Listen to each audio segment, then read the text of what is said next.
Programação dessa quinta-feira, a Liga de Ciências Atuariais gostaria mais uma vez de agradecer aos seus patrocinadores que ajudaram a tornar esse evento possível: PUC-Rio, Society of Actuaries, Icatu Seguros, Mirador Atuarial, Plural Soluções em Saúde Suplementar, VPA Soluções Atuariais e Próspera. E aos nossos apoiadores, Instituto Brasileiro de Atuária e Arte Atuarial. Dando início à apresentação, Roberto é consultor na área de atuária, riscos e gestão de seguradoras e é formado em engenharia pelo IME e em ciências atuariais pela UFRJ. É também mestre em estatística pelo IMPA e PhD em ciências atuariais pela City University, em Londres. Foi superintendente da SUSEP, sócio da PwC e da Towers. Diretor técnico da Companhia Internacional de Seguros e presidente do Instituto Brasileiro de Atuária. Foi também professor na COPEAD e na PUC-Rio, sendo atualmente professor de Gestão de Riscos da UFRJ. Roberto esteve entre as 100 personalidades mais influentes no contexto econômico brasileiro em 2015, segundo a revista Forbes Brasil, e é hoje que irá ministrar a palestra Atuário Tipo 6, o Atuário de Ideias. Senhoras e senhores, com vocês, Roberto Westenberger.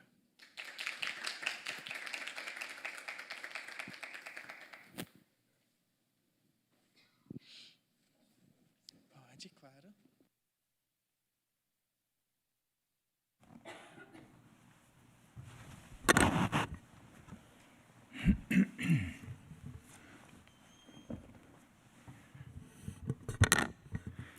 Bom, bom dia a todos e todas. Primeiramente, vou pedir licença para falar sentado, porque eu acho que o formato, né, que eu estou observando aqui no evento, ele está mais para um bate-papo do que propriamente para uma palestra, um púlpito e tal. Eu acho que a gente vai conseguir, talvez, uma atmosfera mais de interação. E eu sempre gosto, eu não gosto de falar e depois, né, acabou. Eu gosto de falar e discutir, sou professor também. Então, eu acho que dessa forma a gente vai, talvez, conseguir uma sinergia melhor para essa finalidade. Outra coisa, eu estou assim, qual é a palavra que eu vou? Eu estou encantado, tá, com a Liga de Ciências, de Estudantes de Ciências Atuariais, que eu não conhecia. Quer dizer, conhecia, sim, né, de alguns convites que ocorreram no passado, infelizmente eu não pude participar, mas eu fiquei encantado com a organização, com a forma como vocês organizaram esse evento, as pessoas que vão participar do evento, né?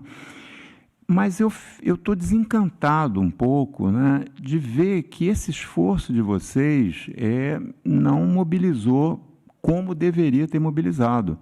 Todo mundo aqui na mesa, as pessoas mais experientes, falaram, pô, se eu soubesse que tinha um evento desses, assim, na minha época, eu mesmo, como estudante de atuária, pô, nossa mãe, eu estaria aqui 24 horas por dia, né? Então, assim, eu vou começar, talvez, com uma primeira sugestão, tá? Não acho que foi a chuva, não, tá? Não foi a chuva a razão, tá? Quando trabalhei na COPEAD, eu interagi muito com a turma de marketing. E esse pessoal de marketing é a fauna, entre aspas, né, mais interessante, profissional de você lidar, porque são caras absolutamente fora da caixa. Aliás, o cara de marketing, se não for fora da caixa, ele não é marketing, né?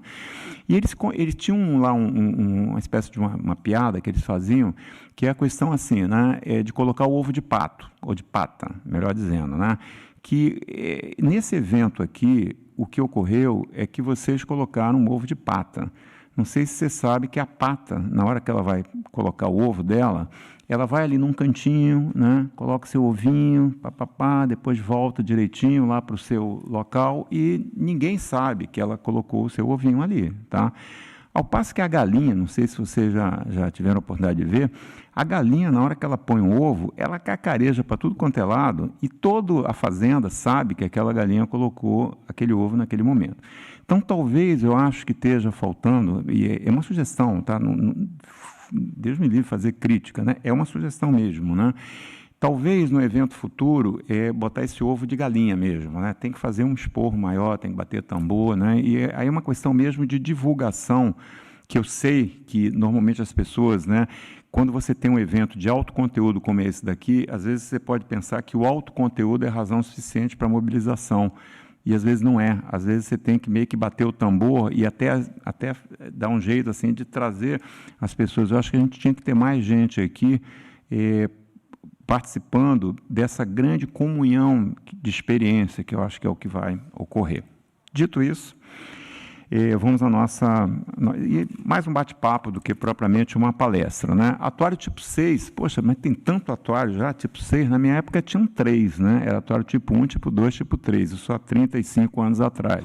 Apareceram mais 3, né? Então, vamos tentar primeiro entender que história é essa de atuário tipo 1, 2, 3, 4. Não sei se vocês sabem quem que inventou essa terminologia, né? De numerar, digamos assim, né, os atuários. Foi o Hans Bullmann. E, para quem não conhece, eu acho que certamente que alguns de vocês ainda estão no ciclo básico, não entraram ainda no ciclo finalístico da atuária. O Hans Bullmann, ele é como se fosse assim, o Einstein da atuária, né? O Newton da atuária, Isaac Newton, seria o John Graunt, né, o cara que inventou os axizinhos lá, né, das fórmulas atuariais, e o Einstein, que é o matemático, digamos, do risco, né, esse Hans Bullmann, né? E o Hans, ele cunhou esse termo, assim, atuário tipo 1, né? E na época ele cunhou até o tipo 3. Na época estava surgindo o atuário financeiro, estava surgindo a necessidade do mercado ter atuários também no setor bancário, no setor de risco de crédito, né? No setor financeiro. E ele, então, cunhou essa belíssima metáfora, né? Que é assim, o que é o atuário tipo 1 na visão do Hans Bullmann? Ele até escreveu um artigo sobre isso, eu tive a felicidade de participar desse congresso quando ele apresentou esse artigo. Atuário tipo 1, o atuário de vida e previdência, o atuário que a gente chama, então, determinístico, né? Embora existe estatística, existe risco, probabilidade por trás das fórmulas atuariais do atuário vida, os AX, famosos AX, mas, na realidade, o atuário usa essas fórmulas de forma determinística, como se fosse um fenômeno determinístico. Então, o que o Bullmann quis assim, dizer na época é que o atuário tipo 1, ele é mais ou menos como se fosse um engenheiro, né? Ele tem as fórmulas, ele aplica as fórmulas, mas não tem muita estatística, não tem muita probabilidade ali, tá? A probabilidade que tem está embutida, o próprio atuário não consegue enxergar que tem. Se você chegasse para um atuário tipo 1 na época e perguntasse, ou talvez até hoje, né? Perguntasse assim, vem cá, qual é a variância do teu QX? Né? Ele provavelmente vai, opa, o que esse cara está me perguntando? Então, ele não tem assim a ideia de que, na realidade, ele está trabalhando com probabilidade, mas ele trabalha com os QX de uma forma com total desenvoltura. O atuário tipo 2 surge no início do século passado, ou talvez meados de 1920, 1920 e tantos, na Suécia. Né? A Suécia foi o berço do atuário tipo 2, através de um matemático, na realidade, famoso, chamado Philip Lundberg, e logo depois seguido de outros atuários escandinavos, né, Pitcairn, Pesonen e Bird da Inglaterra. Esses caras constroem a teoria do risco coletivo. Tá? O que é a teoria do risco coletivo? A teoria do risco coletivo é uma teoria matemática pesadíssima, Deus sabe, né? Aliás, Deus não deve ter nada a ver com isso, que ele é tão complicado que o Criador deve ter dito, não, deixa esse negócio para os atuários. Esses caras criaram um modelo para explicar o que a atuária tipo 1 não conseguia por ser determinística, né? Que é a estocasticidade do processo de risco. No atuário tipo 2, que é o atuário voltado ao risco de não vida, né? O atuário tipo 1, risco vida é muito bem comportado. Por quê? Porque a gente sabe que vai morrer. Então, você não tem incerteza quanto ao sinistro, né? O sinistro é certo. O que o atuário precisa saber é quando, né? E depois tem um negócio de um juro, que é, na verdade, o grande problema, né? Para ele conseguir meio que conseguir os elementos financeiros para lidar com esse risco de longevidade. Tá? No atuário tipo 2, você tem um seguro, vamos pensar aqui, automóvel, por exemplo. Primeiro, pode ter mais de um sinistro, né? Você pode ter vários sinistros ao longo da vida da pólice. Pode bater uma vez, depois pode roubar outra vez, pode bater uma... Se roubar é perda total, mas pode bater uma vez, pode bater duas, pode bater três e depois roubar ou ter mesmo uma perda total de colisão. O atuário precisa prever o número de ocorrências. Aí já entra o quê? Um processo de poação. Ele já vai pensar em coisas, né, já meio fora da caixa do atuário tipo 1. E aí depois ainda tem que imaginar, quando ocorrer o sinistro, que distribuição vai ser essa. Então, ele vai ter que bolar também uma distribuição que seria a distribuição do sinistro, da perda. Tá?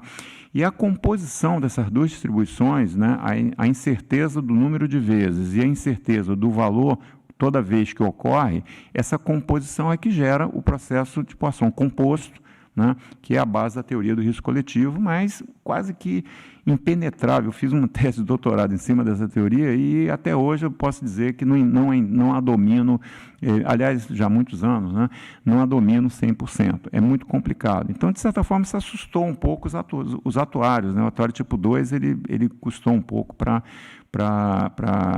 se desenvolver. E aí você tem a criação das associações atuariais. Você cria uma SOA nos Estados Unidos, né, que é atuário tipo 1, né, tipicamente. Você tem o atuário tipo 2, a SOA não bancou, então criou nos Estados Unidos a Casualty Actuarial Society, a CAS. Né? Só que a CAS com um viés determinístico, só lá na frente que ela conseguiu ter esse viés mais estocástico. E na Inglaterra você tem o Institute of Actuaries, que de certa forma esposou os dois. O Institute of Actuaries tinha atuário tipo 1 e tipo 2. Na década de 80, início da década de 80, começa a haver essa demanda dos modelos atuariais para o risco financeiro. O risco financeiro, gente, é tão risco quanto o nosso risco lá de longevidade, automóvel, é tão risco quanto. Né? Aliás, a base matemática é exatamente a mesma, não tem diferença nenhuma. Né? E o atuário custou a perceber que aquela era uma praia para ele. Né? E precisou o Boom aí num congresso provocar o atuário e criou essa coisa. Olha, tem um atuário tipo 1, tem um atuário tipo 2, só que nós estamos com a gênese do atuário tipo 3. O que é o atuário tipo 3? É o atuário que vai mexer com risco financeiro, que é tipicamente um risco de crédito, é o risco de default, né? O risco de inadimplência, que é o risco que você tem presente nos bancos. Ou então o risco de mercado, aquele risco de desvalorização ou variação no valor dos ativos. Né? Coisa que o atuário, inclusive, o atuário tipo 1, tipo 2, ele dizia, não, eu só olho para o balanço do lado do passivo. Eu não olho para o lado do ativo do balanço, grande falta talvez de visão. Né? Então, atuário tipo 3 nasce e ele mistura, na realidade, um determinismo do atuário tipo 1, de certa forma, com a grande estocasticidade do atuário tipo 2. Talvez até no risco financeiro você tenha até mais. Né? E aí você desenvolve lá no atuário tipo... Só que, como o atuário demorou para entrar, o que aconteceu? Entraram os economistas, nada contra, tá? Se tiver algum economista aqui, nada contra. Entraram os economistas, entraram os engenheiros, entraram os administradores, os matemáticos, né? Só não entrou psicólogo, porque o psicólogo não sabia matemática, né? Mas se fosse, o psicólogo também entrava na praia do risco financeiro. Então, acho que a profissão, ela perdeu um pouco ali de momento, né? E de possibilidade de crescimento por essa indecisão. Tá? E os grandes modelos atuariais do tipo 3, por exemplo, o modelo de Black-Scholes, né, que é o modelo que faz a precificação de opções, né, foi desenvolvido por dois economistas, Black-Scholes, né, os dois, prêmio Nobel, aliás, né, os dois ganharam o prêmio Nobel. Podiam ter sido dois atuários, né, que pudessem ter desenvolvido essa teoria. O Markowitz, né, que é o modelo o CAPM, né, que faz assim precificação de portfólios. Markowitz, não sei nem se o Markowitz era economista ou se era matemático, mas, enfim. Então, essa praia acabou sendo o Thomas Sharpe, né, outro economista famoso. Né? Então, essa praia ficou meio que tomada pelos economistas e tal, e o atuário vem para essa praia logo depois. Quando eu terminei meu doutorado e vim para o Brasil, eu estava mais ou menos esse atuário tipo 3 estava ali, né, começando a decolar. E eu me lembro no primeiro congresso, eu não era atuário, tá? Quer dizer, eu era engenheiro e tinha feito lá o mestrado lá no INPA e, né, fui fazer o doutorado em atuária sem ser atuário. Tá?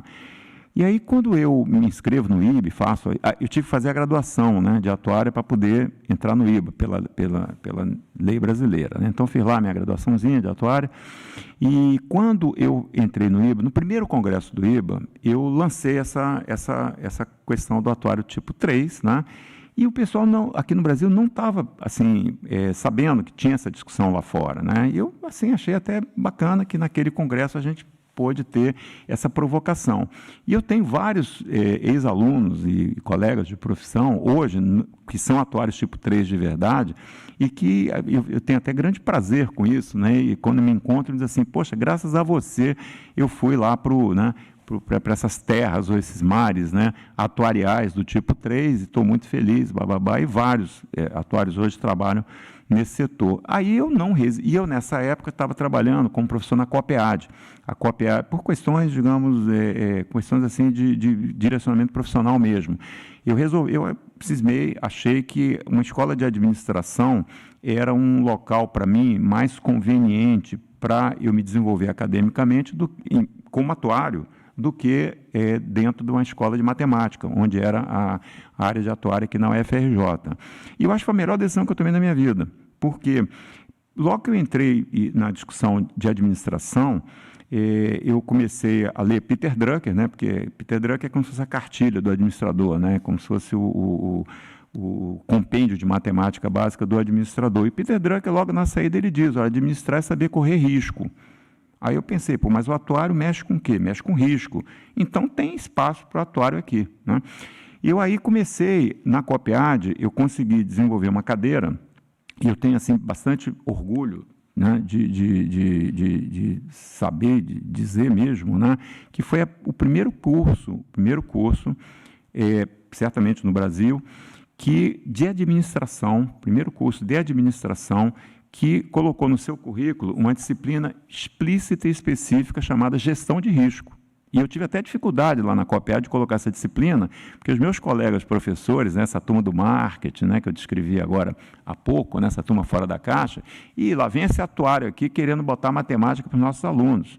Eu falei, não, eu prometo que o meu curso não vai ter matemática. Como que um curso de risco não terá matemática? E assim fiz, o primeiro curso da COPEAD chamava-se... Aí eu tive que usar um pouco de marketing, né, esse negócio do ovo de pato que eu falei, da pata, né? Eu tive que chamar o curso de análise estratégica de risco, tá? Porque só gestão de risco aliás, desculpe, gestão estratégica de risco, ou análise, não me lembro agora. E eu tive que botar a palavra estratégica para poder caber no currículo de administração. Mas no ano seguinte eu tirei e botei gestão de risco. Depois que a gente arromba a porta, né, entrei e tal, aí botei gestão de risco e comecei a falar sobre gestão de seguradora, dentro da COPEAD. Então, na COPEAD, eu fiz um curso de gestão de risco que abordava a questão da gestão do risco securitário sob o ângulo da administração. Tá? E eu não resisti a explorar um pouco as palavras do Peter Drucker e os conhecimentos do Peter Drucker, que é vamos dizer assim, um gênio da administração, nenhuma dúvida sobre isso. E assim, eu pensei, caramba, esse tal risco que o Peter Drucker fala, que tem na administração, onde é que ele está, esse risco? Primeira pergunta, está na decisão, né? A decisão gerencial, aliás, está na decisão humana, né? A decisão de você vir aqui no evento hoje de manhã, enfrentando chuva, é uma decisão de risco, né? Qualquer decisão que você toma, tem risco. E risco infelizmente, né, ou felizmente, risco é, é o nosso dia a dia. Tá? Na decisão gerencial, esse risco é mais importante ainda que você saiba lidar com algum tipo de modelagem, para permitir que a decisão gerencial ela seja mais efetiva para a empresa. Então, eu comecei a desenvolver o meu trabalho de pesquisa, assim, primeiro, deixa eu entender bem esse risco. Aí eu aí eu me voluntariei na COPEAD para dar uma disciplina chamada Modelos de Apoio à Decisão, que, na verdade, eu tentava ver o que a ciência dizia em relação a instrumentos para apoiar o processo decisório. E lá eu vi que a avenida era a Avenida Atlântica, né? Nem Atlântica, era 9 de Julho, aquela que tem na Argentina, que tem 9 pistas. A avenida era muito grande. Por quê? Esse risco existia e não existia modelagem adequada, né? As modelagens eram muito qualitativas, eram muito assim soltas, né? Para você quantificar até hoje é difícil, né? Quantificar o risco de uma decisão gerencial. Os modelos são qualitativos. Mas nós, atuários, devemos entender que o qualitativo funciona também. Né? O Definet já mostrou para a gente isso lá na probabilidade subjetiva, já há anos atrás. O subjetivo, o intuitivo, né? O qualitativo também funciona no cálculo atuarial. E foi nessa linha que eu entrei, né? E lancei no evento seguinte do IBA o atuário tipo 4. Né? Felizmente, esse atuário acho que não progrediu, infelizmente, não progrediu muito, mas eu lancei lá no congresso do IBA, atuário tipo 4. Quem é o atuário tipo 4? É o atuário especializado em modelagem do risco ligado à gestão. Tá? Aí, discussão para cá, discussão para lá, mal o atuário tinha digerido o tipo 3, né? A gente ainda estava ali meio que mastigando o tipo 3, a coisa ficou meio que aquela coisa especulativa, mas houve assim um subproduto, essa discussão pelo menos lá fora. As universidades que ministravam curso de atuária, elas começaram a colocar um curso que não era exatamente o que eu pensei, mas mais ou menos na linha, que era formar o atuário como gestor. Não, eu falei, legal, e hoje você tem na City University, não sei se você sabe, lá em Londres, você tem um curso de Actuarial Management. Né? É o atuário ser formado para ser um manager. Ele tem todo lá o ferramental de atuária, mas ele vai ser preparado ou para gerenciar, quem sabe até presidir, né, uma seguradora, presidir uma empresa de consultoria, presidir, enfim, ele atuário, que tem aquelas ferramentas que o colocam numa posição assim mais de timidez, às vezes, né, ele sair daquela timidez e ele ir lá para o fronte de batalha e tocar um negócio, né, ser um principal executivo e, de preferência, de um negócio que lide com risco, uma seguradora, um fundo de pensão, uma empresa de consultoria. E, olha, eu não tenho dúvida, não existe profissional melhor qualificado e que tenha os instrumentos mais adequados do que o atuário para sentar no cockpit de uma empresa de seguro. Haja vista que nos Estados Unidos, se você olhar nos Estados Unidos, a maioria dos CEOs de companhias de seguro de vida, infelizmente é só vida lá, né? Mas tem não vida também, são atuários. Tá? Eu fui o primeiro atuário superintendente da SUSEP, tá? O que é um absurdo. Né? A SUSEP é o órgão regulador de risco. Tinha que ter mais atuários sendo superintendente. Né? E a profissão atuarial, ela deveria ter, acabei de conversar com a Luísa, tive até o prazer de conhecê-la aqui nesse evento, a Universidade de Alfenas, né, em Varginha, ela desenvolve, né, ela já desenvolve essa multidisciplinaridade, tentando meio que instrumentar também o atuário para esse tipo de função, atuário tipo 4. Né? E aí, não colou muito, vem o atuário tipo 5. Né? O que é o atuário tipo 5? O atuário tipo 5 é o atuário do Enterprise Risk Management, porque nesse meio tempo, né, há um colapso, não sei se estão familiarizados com a história de uma empresa chamada Enron, nos Estados Unidos. Enron é uma empresa que era, né, não existe mais, quebrou. Né? Era uma empresa que trabalhava no setor de eletricidade, nos Estados Unidos, e que era assessorada por uma empresa, na época era um Big Five, se eu não me engano, Big Six, né, chamada Arthur Andersen, que também não existe mais. Tá? Essa empresa Enron, ela quebra por uma flagrante deficiência de gestão de risco. Ela não soube... Aliás, antes já tinha tido o evento do Banco Barings, não sei se também estão familiarizados, ING Barings, lá em Nick Lawson, até tem filme, vê lá no YouTube, vai lá, procura o filme do Nick Lawson, para você entender como é que o cara quebrou um banco chamado ING, né? Barings, né? ING Barings, que foi uma associação de um banco holandês com um banco inglês, por falha trivial de mau gerenciamento de risco. Né? Ele tinha uma autonomia simplesmente muito acima daquilo. Oi? Não, Nick Lawson, vai lá no Google, ING, Barings, Nick, Lawson, e tal, aí você acaba achando. Mas depois eu posso procurar para você o nome do filme. Viu? E aí, você tem a quebra do Barings foi no final da década de 90, eu acho. E você tem a quebra dessa Enron. Com a quebra da Enron, você tem instantaneamente a promulgação nos Estados Unidos da lei Sarbanes-Oxley. Talvez quem trabalha aqui com empresa multinacional saiba o que é a lei Sarbanes-Oxley. É a lei que obriga as companhias abertas, as companhias que têm ação em bolsa, a terem práticas formais de gestão de risco. Pô, mas, obviamente, o atuário, nessa hora, o que o atuário tem que pensar? Estou lá, essa praia é minha, gestão de risco sou eu, opa, atuário, né? Demorou um pouco, mas, felizmente, acho que nessa hora o atuário percebeu, né, que ali ele tinha mais uma pista nessa grande avenida atuarial e uma pista com muita coisa nova para ele fazer, especificamente no risco de crédito, né? Porque o que é o Enterprise Risk Management? Enterprise Risk Management é a gestão holística do risco, como a gente chama, né? É o risco visto de uma forma holística dentro da empresa. Não é o setor financeiro, não é o setor atuarial, não é o setor de compras ou marketing, ou o setor técnico da empresa. É a empresa como um toda. Quais são os riscos que essa empresa, qualquer que seja, enfrenta e que podem ameaçar a sua sobrevivência como empresa. Esse é o Enterprise Risk Management. E top-down, dos mais importantes para os menos importantes, né? Quais são os riscos estratégicos, quais são os riscos políticos, quais são os riscos físicos, etc. E tal. Então, você tem toda uma gênese de uma gestão de risco e a Society of Actuaries, que tinha meio que estava ali, comeu mosca no atuário tipo 2, não comeu mosca no atuário tipo 3, foi a primeira a sociedade de atuários que criou um curso específico para atuário tipo 3, ele instantaneamente cria lá também, inclusive virou uma trilha de carreira, né, que é o atuário de ERM, né, não sei como é que eles chamam lá na SOA, é o atuário tipo 5, é o atuário de Enterprise Risk Management. E para nós atuários, essa nova avenida, ela trouxe, evidentemente, no risco de mercado, o atuário tipo 3 já estava nadando de braçada, né? na parte...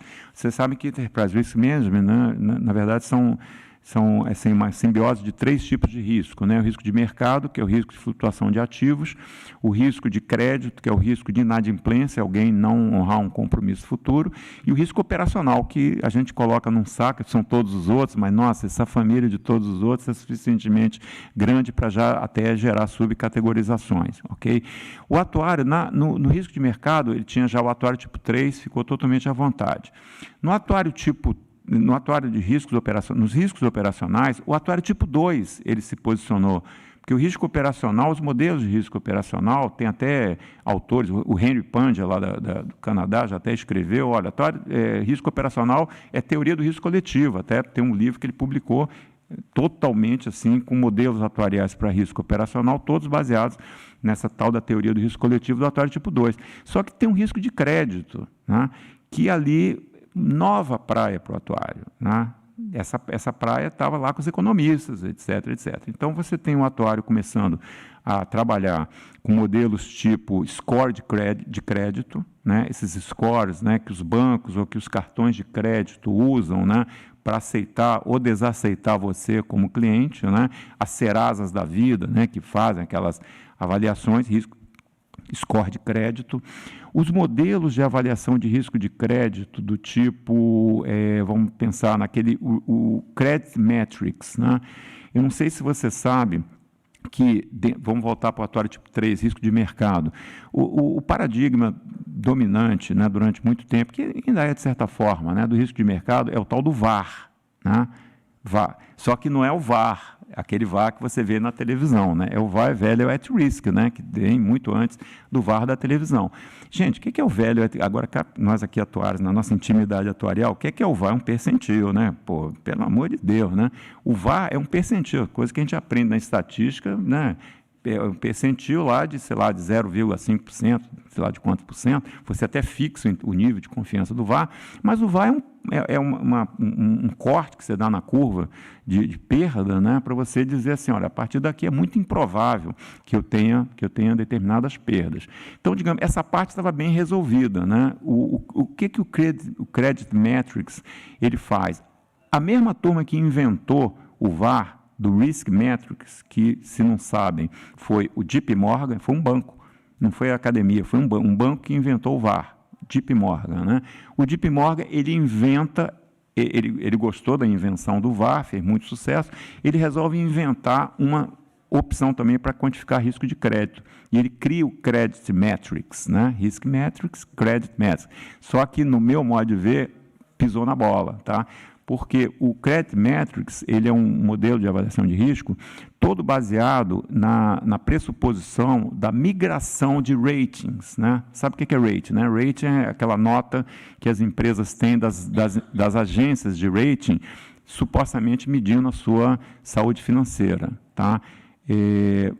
Só para vocês terem ideia, como eu tenho dúvidas, né, em relação às empresas de rating, na última crise que a gente teve em 2008, né, quando quebrou o banco Lehman Brothers, né, que foi o banco que gerou toda essa celeuma, né, em relação à crise de 2008, as empresas de rating davam dano ao Lehman Brothers, né, nota A3+, B3+, ela era nota 10 em tudo quanto é agência de rating, o banco quebra no dia seguinte. Por quê? Porque ele tinha swaps de crédito absolutamente impossíveis, né, dele ter na sua carteira, e vendia esses swaps de crédito né, com o beneplácito das empresas de rating.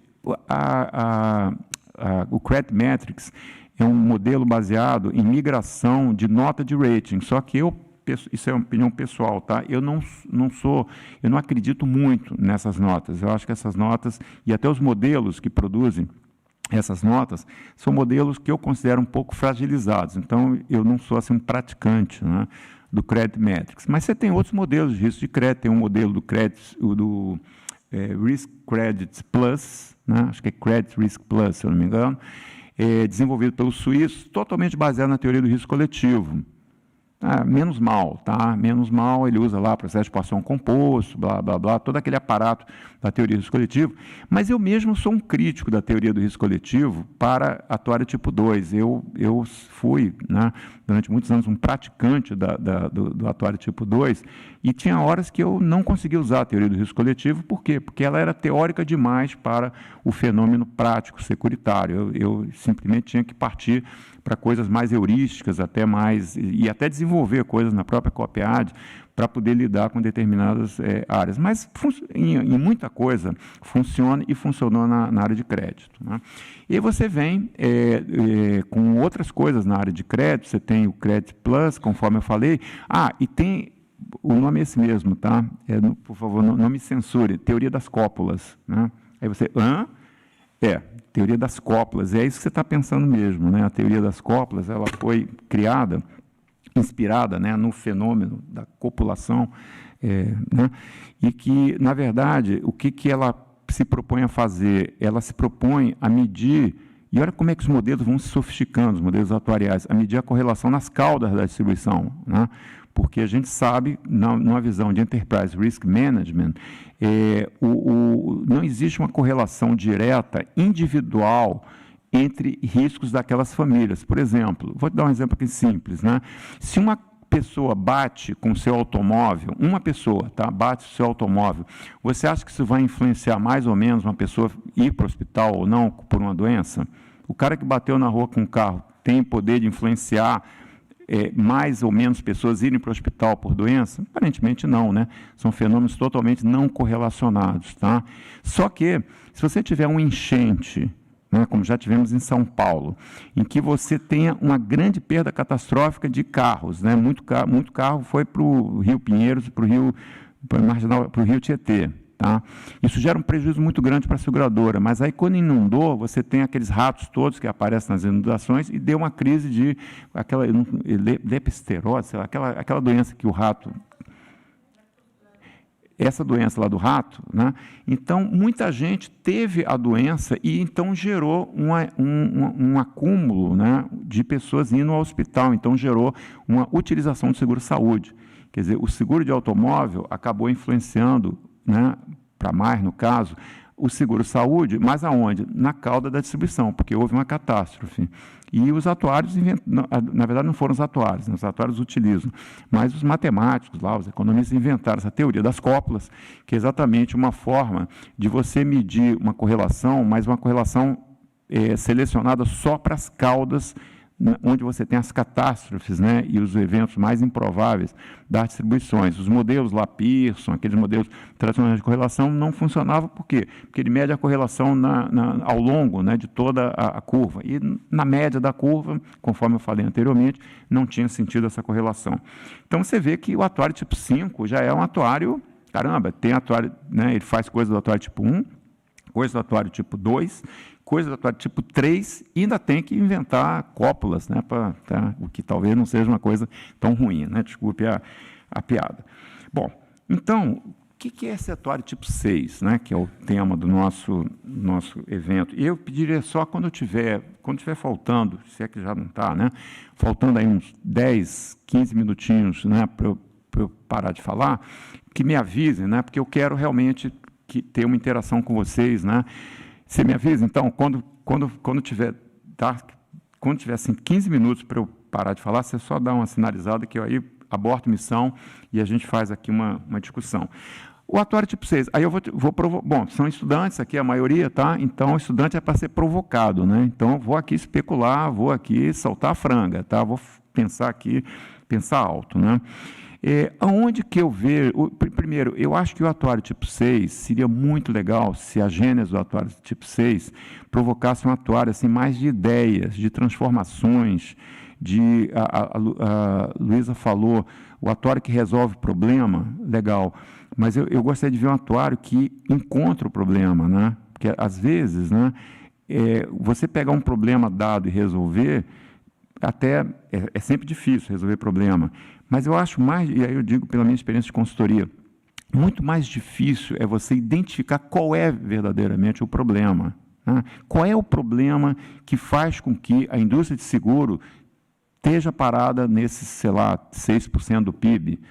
Qual é o problema que faz com que só 30% da população brasileira, da frota brasileira de seguro, da frota de veículos no Brasil, tenha seguro?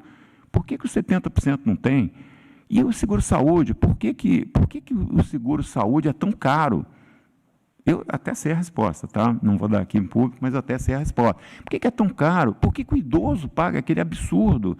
Poxa, já tem estudos, eu mesmo já fiz estudos olhando só a população de idoso em relação à utilização de seguro-saúde. Não é tão absurda essa utilização conforme está espelhada nos preços, né? Então, tem várias questões, vários problemas aí, né?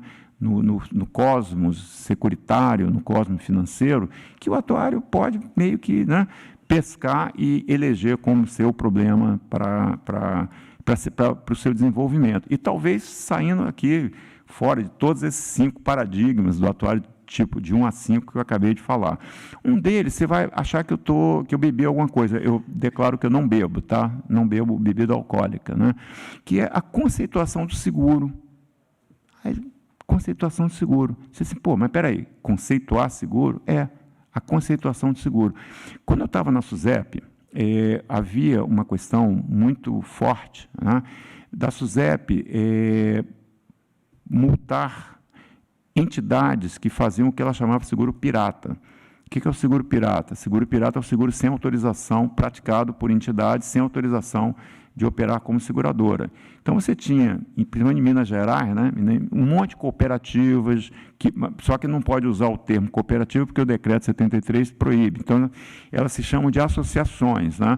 Associações, digamos assim, oferecendo o que eles chamam de proteção veicular, tá? Mas por quê?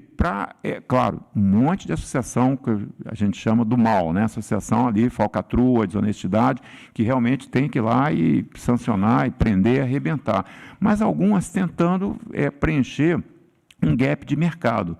E aí nós criamos na SUSEP um grupo, então, né? A SUSEP ia lá, fechava, dizendo que ela estava praticando um seguro desautorizado. E aí nós começamos a tentar delimitar quais são as fronteiras de uma operação para você dizer que o cara está fazendo seguro e o cara não está fazendo seguro, tá? Lamento informar que não chegamos a uma resposta para isso. Na SUSEP, que é o órgão regulador do setor securitário, a gente não conseguiu chegar a um conceito que dissesse, um conceito que eu digo é conceito quase que determinístico, né? Claro, não tem uma linha delimitatória super nítida, ela é sempre uma faixa, né? Mas pelo menos chegar a uma faixa em que a gente conseguisse dizer assim, olha, essa associação aqui, ela está praticando uma operação securitária. Essa daqui não está praticando uma forma classificatória quase, né? E você dizer, esse não é. Não, você acredita que não tem? Aí nós juntamos advogados e tal, fomos lá na doutrina do direito. Nossa Senhora, cada um diz uma coisa. Nós fomos na doutrina técnica, né, os técnicos de seguros, cada um diz uma coisa. A própria SUSEP, ela punia, né, na minha época, com base num juízo que ela fez do que é seguro, que também nós chegamos à conclusão lá que não era exatamente o melhor juízo. Então, tem aqui, colocando como desafio, né, primeiro desafio do atuário tipo 6, né, por favor. E quem melhor que o atuário para produzir essa definição, minha gente? O que é seguro? Seguro é entidade que lida com o quê? O seguro é uma atividade que lida com o quê? Com risco.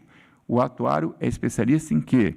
Em risco. Então, não tem profissional melhor para fazer esse delineamento. Tá? Outro ponto, aí já uma primeira ideia. Tá? Segunda ideia, para esse atuário de ideias. O mundo hoje é Big Data, né? O mundo hoje é Data Science, né? Hoje, a facilidade que você tem pelos meios de informática, né? De você coletar, reunir, né, grandes volumes de informação, criou o que eu chamo do admirável mundo novo. Tá? Eu lamento informar que a minha estatística está para trás. Né? Eu não vou ousar mais usar lá o meu SAIS, né? As minhas inferências, modelo de regressão, modelo linear generalizado, aquelas coisas que a gente aprendeu lá na faculdade. O modelo linear generalizado até dá para usar, mas depois de muito Big Data. Tá? Só que Big Data são outras ferramentas. Não são mais as ferramentas lá da nossa atuária tradicional, mesmo da nossa estatística tradicional. Né? E por quê? Por que isso? Porque, e poucos atuários eu acho que perceberam isso, né? A gente está saindo do mundo da amostra para o universo. O que o Big Data está permitindo é que a gente saia do mundo da amostra para o mundo do universo. Cada vez mais a gente está tendo acesso ao universo. Só que, minha gente, se você pegar o que é teoria estatística, pelo amor de Deus, a teoria estatística é toda uma formulação feita para inferência, para você pegar uma amostra e você inferir da amostra para o universo. Essa ponte cada vez está sendo mais desnecessária, porque não tem mais rio. Né? A gente já está, em grande parte das atividades humanas, tendo acesso aos universos. E no universo não é fórmula de inferência, o universo é contagem. É contagem mesmo, é 1, 2, 3, 4, 5. Eu me lembro, quando eu escrevi a minha tese de doutorado, em 1983, ou seja, se ninguém aqui, a maioria não era nascido, eu fiquei muito assim, eu achava, eu sempre fui assim, muito exigente comigo mesmo, eu achava a minha tese uma tese de segunda categoria, porque ela não tinha muita fórmula matemática. Né? Por quê? Porque a minha tese, o que eu fiz na época? Eu fui, talvez, o primeiro atuário, e na época, como é que você fazia? Quando você pegava os livros de atuária, para você aplicar modelos atuariais em carteiras de automóveis, né, você tinha aquelas fórmulas da exposição ao risco, que eram complicadíssimas, tão complicadas quanto as fórmulas que você tem hoje lá que você tem na ciência atuarial, complicadésimas. Mas por quê? Porque o camarada, para inferir o que era uma carteira de automóvel, ele ia na seguradora, pegava lá uma amostra de automóveis e precisava de uma fórmula para inferir o universo. O que eu fiz na minha tese de doutorado? Que eu me puni, digamos, intelectualmente durante algum tempo, que não tinha muita fórmula. Né? Depois eu vi que, na verdade, foi assim, quase que um ensaiozinho não era Big Data, não posso chamar de Big Data, mas era o Small Data. Era, digamos, uma primeira tentativa de você sair do mundo formulaico para o mundo do universo. Eu consegui entrar na seguradora, pegar toda a carteira de automóvel, lá em seguradora inglesa, pegar toda a carteira de automóvel dela, mas só que registro a registro. Apólice, endosso, sinistro, com as datas, com os valores, com tudo direitinho. E como eu tinha desenvoltura em informática, eu fui lá para o computador e, ao invés de eu ficar aplicando fórmula para estimar a exposição ao risco, eu contei. Né? Eu tenho um universo aqui, eu vou contar, só que não é 1, 2, né? Que é tudo pró-rata, né? As vigências são pró-rata dentro de um determinado tempo. Então, digamos, a facilidade matemática, a minha tese, e por isso eu fiquei assim meio chateado, como é que o cara que sai do IMPA, não sei o que lá, faz uma tese que não tem fórmulas bonitas, né? Poxa, né? Não, eu acho que hoje o nosso mundo é um mundo que talvez a gente vai facilitar as formulações. Por quê? Porque a gente tem acesso agora aos universos. No universo, a lógica é realmente contagem, é muito menos fórmula. Por quê? Porque você sai daquela necessidade da inferência do pequeno mundo para o grande mundo. Isso reflete, então, eu acho que esse é o admirável mundo novo. As ferramentas serão outras, né? Talvez as nossas fórmulas tradicionais elas caem um pouco, né?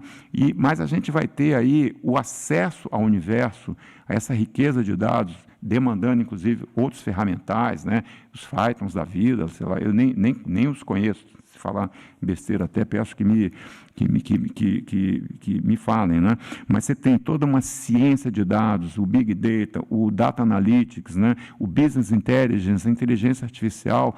Esse é o admirável mundo novo, onde talvez a ciência atuarial ela tenha que ser, as fórmulas, pelo menos atuariais, tenham que ser repensadas. Tá? E isso vai permitir uma coisa que era impensável para o atuário tradicional, uma avaliação do risco real time, na hora. Você consegue, o cara está dirigindo o carro, você se tiver lá, hoje você tem, né, com os mecanismos de geolocalização, você sabe o que o cara está fazendo dentro do carro naquela hora, se ele deu uma freada brusca, se ele avançou o sinal, etc, etc. Então, esse é o atuário. Só que esses modelos também podem servir para cálculo de capital. Aliás, é um projeto que eu estou tentando desenvolver, né, um projeto mais assim acadêmico, né, tentei falar com a SUSEP, não tive assim, muito sucesso, que é o seguinte, olha só, hoje o que a gente faz, por exemplo, para definir as regras de necessidade de capital de uma seguradora? Aplica aquelas fórmulas lá da IOPA, né, da Europa, né, que são fórmulas absolutamente cabeludas, né? Eu tenho até alergia quando olho aquelas fórmulas ali. Por que você usa uma fórmula para calcular capital e até reserva, às vezes, né? Porque você está inferindo, você está pegando ali um conjunto limitado de informação e está inferindo. Mas vem cá, e se eu tiver acesso a todo o histórico de todos os sinistros, com todas as exposições de todas as seguradoras do mundo, o que não é um sonho tão irrealizável com esse Big Data que a gente está vendo agora? Eu não preciso de fórmula. Eu não vou precisar de fórmula. Eu construo uma distribuição de perda, no caso securitária, né? Precisa, eu vou ter todas as... Eu não estou inferindo nada, eu estou simplesmente colocando uma distribuição de probabilidade e lá eu meto o VAR nela, eu vou lá e coloco lá o percentil de 5%, 2%, 3%, eu calculo contando, eu não preciso de fórmula. Com isso a gente resolve, né, vai resolver. Eu acho que hoje já você tem determinados setores de seguro que você já pode fazer isso, porque você já tem as informações disponibilizadas, né? E você tem ali também a possibilidade de aplicar o tão desejado princípio da proporcionalidade. Qual é a crueldade da fórmula, e que hoje o mercado de seguro se ressente? É que a fórmula serve para o pequeno, para o médio e para o grande. Só que a fórmula é criada para o interesse do grande. Lamento informar. Tá? A fórmula interessa ao grande, mas o grande já tem capital. Pô, o grande é o banco, né, tal, que está ali operando no setor. Então, essa fórmula vai fazer o que com o pequeno? Vai sufocar.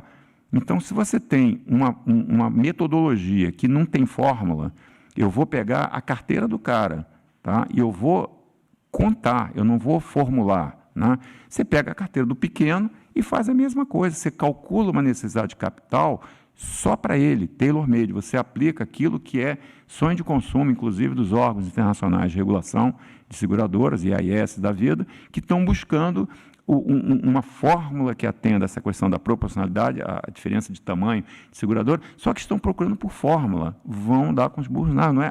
A fórmula, essa fórmula, se existe, ela é muito complicada, tá? Então, talvez não seja o melhor caminho. Outra área também que eu queria provocar vocês, modelo de precificação, assim, hoje está se falando no seguro de automóvel intermitente, né? O seguro de automóvel você faz por demanda, você vai sair com o carro de manhã, você aciona o seguro, voltou com o carro para casa, tira o seguro. Os nossos modelos de precificação atuariais não estão preparados para fazer esse tipo de cálculo. Ah, mas posso usar os paradigmas existentes? Não pode, porque é tudo real time, é tudo ali, você vai ter... Quais são os modelos? Eu não sei, tá? Estou dizendo que eu saiba, não sei quais são, mas vocês vão ter que descobrir quais são. Tá? Não pode usar, pode querer usar a camisa de força, né? Um modelo que serve para uma coisa para outra. Aí não dá, não vai funcionar. Tá? Requisitos de reservas e capitais para essas operações que eu chamo de alternativas de seguros, mas que vão ter que rolar no Brasil. Tá? Eu não sou defensor de seguro pirata, até porque fui regulador e me considero uma pessoa ética. Pirata é cadeia. Tá?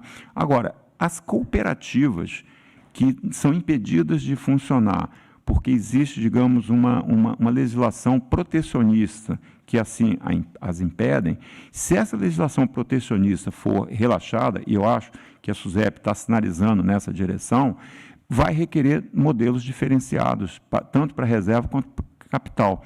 Você não vai poder querer aplicar um modelo de reserva e de capital que se aplica numa seguradora SA comercial para uma cooperativa. Cooperativa mútua, cooperativas e mútuas, é outro universo. Tem que desenvolver as fórmulas específicas para esse universo. Tá? Deixa eu ver, acho que eu falei... Gente, já falei tudo que eu queria falar e eu queria só dar um tempinho para a gente bater uma bola. Acho que eu tenho mais uns 5 minutinhos, talvez. 5, 10 minutinhos.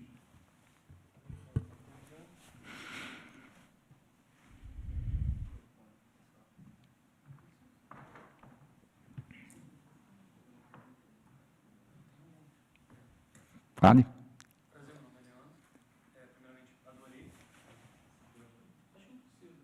É, para gravar. Alô? Foi? Novamente, meu nome é Leandro, muito obrigado pela palestra, pela conversa, né? Sensacional, uma quantidade de conhecimento absurda. Primeiramente, eu tive várias dúvidas, obviamente, eu sou mero estudante, estou no 4º período ainda, muita coisa não conhecia, mas, por um breve período, eu estagiei na CVM, Comissão de Valores Imobiliários, um órgão regulador, e um dos fatos que achei bem marcante foi a implementação de um modelo de sandbox. O senhor, com certeza, já ouviu falar que é uma caixa de areia para as novas tecnologias, blockchain, entre outras. E o senhor comentou que esses modelos novos de tecnologia, elas poderiam ser aplicadas ao capital. E qual seria o papel, basicamente, da SUSEP nessas novas tecnologias aplicadas ao mercado de capital? Acho que fui um pouco generalizador, mas... Não, obrigado, Leandro, né? Leandro. Obrigado, Leandro, pela pergunta. Olha só, essa tecnologia avança tão rápido que pessoas assim da minha idade cada vez têm mais dificuldade para, digamos, acompanhar o trem, né? Então, o Sandbox até estou sabendo o que é, porque é uma iniciativa digna de aplauso, não só da SUSEP, CVM, Banco Central, etc., etc. Né? Cada vez, quando eu estive na SUSEP, eu montei e tive a felicidade de conseguir isso num mandato curto, o que eu chamei de diretoria de conduta de mercado, tá? Além da diretoria de avaliação de solvência. Tá? Se você me perguntar assim, por que eu fiz isso, eu te digo assim, olha, o mercado brasileiro de seguros tem pouco problema de solvência e a SUSEP está muito bem aparelhada para monitorar a solvência, né? Mesmo com essas fórmulas jurássicas e antigas que eu falei. Tá? Porque, gente, será que um grande banco vai ter problema de solvência na sua seguradora? Não. Uma grande seguradora vai ter problema de solvência na sua carteira de... Não. Quem tem problema de solvência são seguradoras menores, em geral, ligadas a práticas desonestas e ruins, e que é fácil você fechar. Eu fechei 4, 5, com ameaça de tudo quanto é jeito que você possa imaginar. Não é difícil você identificar quem está com a má conduta. O que quebra uma seguradora, na maioria dos casos, não é ela não ter capital, é a conduta, talvez, de calcular o capital a menos do que ela precisa, ou a conduta de enganar o consumidor, de vender um produto que ele não precisa, a conduta de enfiar um produto que goela abaixo, como a gente chama, né? A venda casada, né? Poxa, na SUSEP a gente pegava seguro, acredite se quiser, tá? Não estou mentindo, seguro-desemprego oferecido para aposentado. Pô, você acredita nisso? Que o aposentadinho ia no banco e comprava, o cara conseguia enfiar para ele um seguro-desemprego para o aposentado. Então, até isso a gente... Então, o problema maior que eu acho numa regulação, numa supervisão, é você regular a conduta. Tá? Haja vista que, por exemplo, na Inglaterra, você tem 2 SUSEPs na Inglaterra. Você tem a SUSEP de solvência, só solvência, e tem a SUSEP só de conduta. São 2 órgãos separados, tá? Na Austrália, você tem todos eles reunidos, né? Na Austrália é até legal, que você tem conduta e supervisão de solvência no mesmo órgão, mas o órgão olha tudo, olha banco, seguradora, fundo de pensão. Então, é como se você botasse no Brasil, eu vou tirar o microfone daqui, senão eu vou ser preso. É como se você colocasse no Brasil, dentro do mesmo saco, Banco Central, SUSEP, Previc, ANS, quem mais tem? Esqueci alguma? Na Austrália, é tudo dentro da mesma organização. Ah, mas não faz sentido. Será que não? O que essas organizações têm em comum, essas 4 que eu falei? Elas lidam com o quê? Com risco, todas 4. Tá? Então, por que não ter um supervisor de risco? Tá? Ah, mas é o risco só quantitativo de capital? Não, se for assim, não vai dar certo. Tem que ter sim, um monitoramento de capital, que cada vez vai ficar mais fácil. Porque a SUSEP, cada vez mais que esses universos e as fórmulas, né, se facilitarem, cada vez vai ser mais fácil para o regulador saber se o cara está fazendo certo ou errado. Ele nem vai precisar de fórmula. Mas essa supervisão de conduta, ele precisa realmente ter muito mais cuidado. As seguradoras quebram muito mais por conduta do que por insuficiência de capital.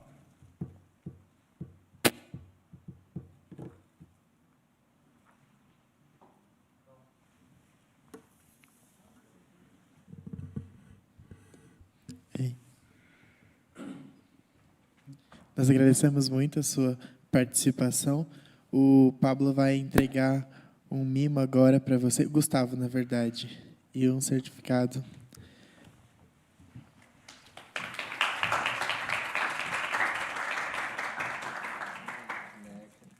Muito obrigado. Bom, parabéns a vocês aí por tudo. Estou muito honrado de estar aqui falando para vocês. De verdade, muito obrigado. Tá.